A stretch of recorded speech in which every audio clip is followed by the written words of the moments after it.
Chapter 24, Barnstorm Anderson. Just when you think you've got it figured out, everything changes.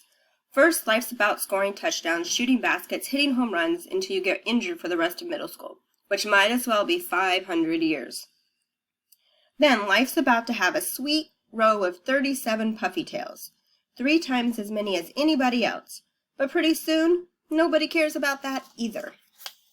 Now it's all science all the time. My head is stuffed so full of facts that I can't blow my nose for fear it will come out paradactylchlorobenzene. I've stopped watching TV because any new information going in might push out something that's already there. My parents think I'm nuts. I think I'm nuts. I'm definitely not me anymore, but when that test happens, I'm going to be ready. And then life changes. On test day, I thump out of the house, swinging on my crutches just in time to see the school bus disappearing around the corner. Hey! I'm so shocked that for a second I forget about my injury and try to sprint after it, landing face first on the sidewalk. By the time I pick myself up again, the bus is out of sight. No!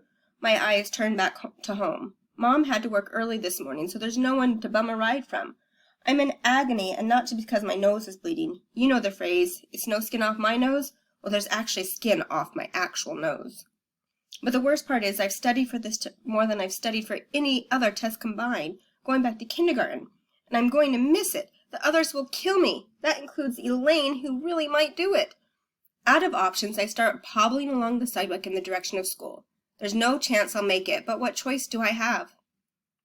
I'm thumping and swinging at a maximum speed when one car engine roars above the others. From our many field trips to Terra Nova Motors, I recognize the sound of the broken muffler. An old pickup truck is zooming along in the right lane, passing cars on the inside. To my surprise, I recognize it from the Vulvanzela dumping day. It's Parker's pickup. I spot him behind the wheel beside some old lady in the passenger seat. Saved. Without thinking, I step into the road, waving both crutches over my head. With a screech of brakes and burning rubber, he comes to a halt about 3 inches from my skinless nose. Parker rolls down the window. Get out of the way, Barnstorm. I'm in a hurry.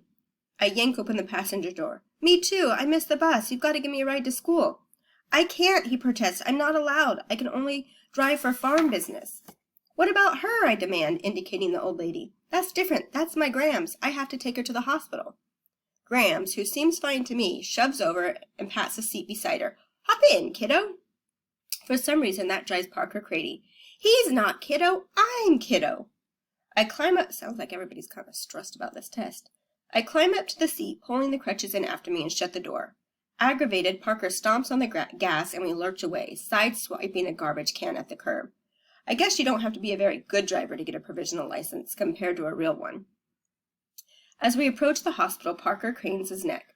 We need the entrance that says emergency. I'll probably read it wrong, but you see it regular. You might see it regular now, too, I remind him. Parker has been seeing a special reading teacher, and he's supposedly making tons of progress. There, emergency, we wheel onto the driveway. You got it, I congratulate him. What's the emergency? Your grandma looks fine. Grams peers at me. Your nose is bleeding. You should see a doctor about that. She's not fine, Parker insists. She's walking funny. Duck, he adds as we approach the officer on my side. So I bow out of sight, and that's when I spot the old lady's white Nikes.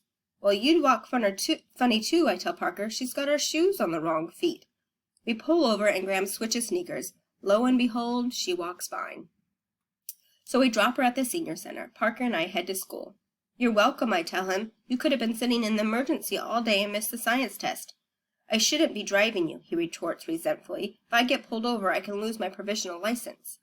But we don't get pulled over. We even got a few minutes to spare before school starts. I thank him for the ride, and he thanks me for looking at his grandmother's feet. He's not a bad kid. We've gotten to know each other pretty well since being in SCS 8. We're on our way to room 17 when the door opens and out steps Mateo. Hey, we both greet him. He doesn't answer, which is weird. Mateo usually talks at the speed of light, 186,000 miles per second, in case it comes up on a science test. His expression is weird too, embarrassed, upset. I look down. The kid is standing in a puddle. Water drips from his clothes and even the tips of his fingers. I'm mystified. Dude, why are you all wet? My answer comes when 3 big guys emerge from the bathroom, shoving each other and laughing. I know them. They're football players. My teammates Not that they want anything to do with me now that I'm on the sidelines. It doesn't take a genius to figure out the reason Mateo is half drowned.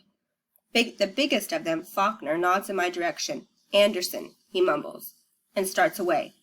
I stick out a crutch and stop him. Get the others, I tell Parker. He runs in the direction of room 117, and I turn back to my former teammates. Real nice. Picking on a kid a tenth your size, 3-1. Like you never did, sneers another of the three, Konarski. I did it once, last year. It was stupid. I wanted to prove my aim was better than Konarski's. The trick is to stick your finger in the faucet and direct the stream of water with deadly accuracy at the target. But when I saw the kid I hit, dripping and miserable, I never did it again. Besides, I didn't know that kid. I know Mateo. So you've got nothing to say? Faulkner grunts. What's this dweeb to you anyway? His name is Mateo, I say stubbornly. I hear footsteps in the hall, behind me, Parker leading the rest of SCS 8. I don't actually see them, but I know they're there. My attention stays focused on the 3 football players. Faulkner looks surprised. Wait, you're with them? The Unteachables? They're better friends than I ever had when I hung out with you, I spit back. Konarski kicks the crutch out from under my left arm, knocking me off balance. Raheem catches me just in time to keep me from hitting the wet floor. Aldo leaps forward and shoves Konarski back against the wall. It's a dumb move. Typical Aldo. Konarski is mean as they come, and Aldo isn't nearly as tough against real people as he is against lockers, which doesn't hit back. Sure enough, the third kid, Bellingham, takes a swing at Aldo, and I'm thinking, here we go. But Aldo ducks, and a big body steps into the path of the flying fist. The heavy blow lands on Elaine's shoulder. It makes a loud smack, but she doesn't budge, solid as an oak tree. Bellingham's eyes widen in horror as he realizes who he's hit. Faulkner and Konarski turn pale. I get the feeling Faulkner's tempted to snarl something like, "This isn't over," but Elaine rhymes with pain. He wants it to be over. The 3 football players turn and flee. I bray a laugh at their receding backs. Gee, guys, can't you run away any faster? Kiana starts hustling the lot of us towards room 117. Lucky for us there weren't any teachers around. Lucky for us, I crow. Lucky for those jerks. Elaine was about to stomp them to hamburger. Me? Elaine asks, confused. We should have let you wipe the floor with them, I enthuse. You know, like that kid you knocked unconscious with and duct tape to the flagpole. Elaine looks totally bewildered. Or when you tipped the steam table over on the lunch ladies because you didn't like the crunchy peanut butter, Raheem asks. I love crunchy peanut butter, Elaine rumbles. What about the guy you headbutted down the stairs, I demand. You can't say that never happened. Like 20 people wound up in the nurse's office. He just dropped his phone, she explains. He bent to pick it up. I bent to help him. We bumped heads. Elaine assumes a faraway expression as she relives the moment. The kids on the steps didn't stand a chance. He took them all out on the way down. It looked like a giant wave of people breaking the staircase. We end up standing there outside room 117, staring at each other in amazement. It's just rumors, you guys, Kiana tells us. You know how stories spread in school. The uprooted tree, Parker persists. The bathroom stall door. The fire extinguisher. Come on, the fire extinguisher has to be true. Elaine shakes her head. Sorry. Okay, fine, I say finally. But it has to stay our secret. If word gets out that you aren't a doomsday machine, the entire football team's going to kick our butts. Ribbit appears in the doorway. What's everybody doing out here? The science test starts in 3 minutes.